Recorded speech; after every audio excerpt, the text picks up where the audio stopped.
France réside une forte population musulmane. Certains spécialistes n'hésitent plus à parler clairement de christianophobie. C'est dans les pays musulmans que l'on parle le plus de persécution contre les chrétiens. Certains spécialistes tirent la sonnette d'alarme.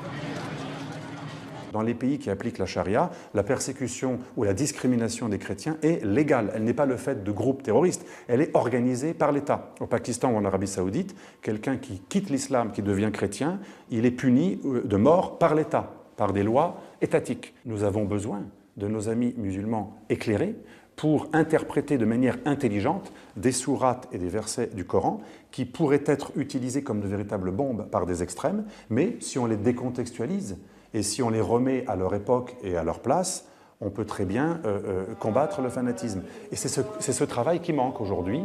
Beaucoup d'imams n'osent pas faire ce travail de peur d'être traités de traîtres, de tièdes. Quand on parle de dhimmitude, on fait allusion à des chrétiens qui acceptent leur statut de protégé, mais protégé soumis, parce que dans la dhimma, le chrétien est protégé s'il paye un impôt spécial, s'il se soumet, s'il n'est pas prosélyte et s'il accepte d'avoir des droits inférieurs aux droits des musulmans, qui eux ont un témoignage qui vaut le double. Les musulmans peuvent porter une arme, pas un chrétien ne peut pas épouser une musulmane, mais un musulman peut épouser une chrétienne, etc. etc. C'est une citoyenneté de seconde zone. Un islamiste ou un orthodoxe musulman va vous dire « nous, on prévoit un statut pour un minoritaire, alors que d'autres religions, dans d'autres époques, n'auraient pas prévu de statut du tout. » Alors c'est leur façon de justifier cette suggestion. Ils disent « mieux vaut ça que d'être génocidé ». Un certain nombre d'islamologues ont vanté la dhimmitude. Je leur demande, je les invite à faire un stage dans des pays comme le Pakistan ou l'Arabie Saoudite, où la dhimmitude est encore appliquée officiellement, et peut-être qu'ils trouveraient ça moins romantique.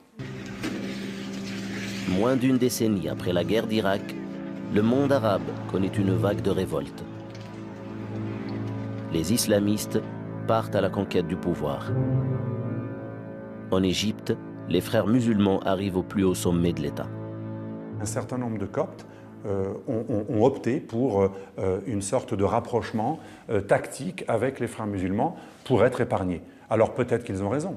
Peut-être qu'ils ont tort. Les chrétiens libanais maronites, par exemple, disent « c'est un mauvais calcul ». Le chrétien, qu'il aille à la messe ou pas, par le seul fait qu'il fasse partie du groupe des chrétiens, il est associé aux croisades, à l'impérialisme, aux alliés des impérialistes américains que sont les juifs sionistes, etc., etc. La persécution des chrétiens en Irak avait commencé avant l'intervention de 2003 et même avant celle de 90.